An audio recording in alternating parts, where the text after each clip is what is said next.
మరొకటి కొత్తగా 2 green field ఒకటి అమరావతిలో, మరొకటి శ్రీకాకుళం జిల్లాలో సాధ్యాసాధ్యాల పరిశీలనకు సన్నాహాలు. కన్సల్టెన్సీ సంస్థల నియామకానికి టెండర్ల ఆహ్వానం. రాష్ట్రంలో 2 గ్రీన్ఫీల్డ్ అంతర్జాతీయ విమానాశ్రయాల నిర్మాణానికి ప్రభుత్వం సన్నాహాలు ప్రారంభించింది. వాటిలో ఒకటి రాజధాని అమరావతిలో, మరొకటి శ్రీకాకుళం జిల్లాలో ఏర్పాటు చేయాలని సంకల్పించింది. వీటికి సంబంధించి ప్రీఫీజిబిలిటీని పరిశీలించేందుకు సాంకేతిక, ఆర్థిక సాధ్యాసాధ్యాల నివేదిక టీఎస్ఆర్ రూపొందించేందుకు కన్సల్టెంట్ల నియామకానికి ఆంధ్రప్రదేశ్ విమానాశ్రయాల అభివృద్ధి సంస్థ ఏపీఏడీసీ టెండర్లు పిలిచింది. ఆన్లైన్లో టెండర్ల దాఖలుకు ఈ నెల 21 వరకు గడువు ఇచ్చింది. ఈ నెల 24న సాంకేతిక బిడ్లు, 27న ఫైనాన్షియల్ బిడ్లు తెరవనుంది. అమరావతి అంతర్జాతీయ విమానాశ్రయం ఏర్పాటుకు ఏ ప్రాంతం అనుకూలమో కూడా కన్సల్టెన్సీ సంస్థే సూచించాలని నిబంధనల్లో పేర్కొంది. శ్రీకాకుళం జిల్లాలో విమానాశ్రయాన్ని ఈశాన్య దిశలో, శ్రీకాకుళం నగరానికి 70 కిలోమీటర్లు దూరంలో, సముద్ర తీరానికి సమీపంలో నిర్మించనున్నట్లు తెలిపింది. ప్రతిపాదిత విమానాశ్రయాల నిర్మాణం, నిర్వహణను ప్రభావితం చేసే సాంకేతిక, ఆర్థిక అంశాలను కన్సల్టెన్సీ సంస్థలు గుర్తించాలని పేర్కొంది.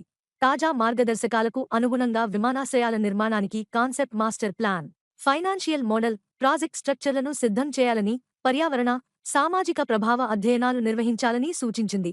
విమానాశ్రయం నిర్మాణానికి ఎంత ఖర్చవుతుంది, ఎన్ని దశల్లో చేపట్టాలి, ప్రభుత్వ ప్రైవేటు భాగస్వామ్యం, జాయింట్ వెంచర్ వంటి విధానాల్లో దేన్ని అనుసరించాలి తదితర ప్రతిపాదనలతో పాటు ఎంత ఆదాయం వస్తుంది వంటి అంచనాన్ని సిద్ధం చేయాలని స్పష్టం చేసింది.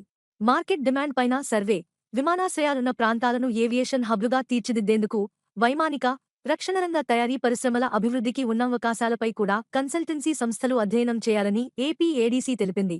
భవిష్యత్తులో డిమాండ్ ఎలా ఉండబోతోంది, ఎయిర్ ట్రాఫిక్ వృద్ధి ఎలా ఉంటుందన్న అంశాలను శోధించాలంది.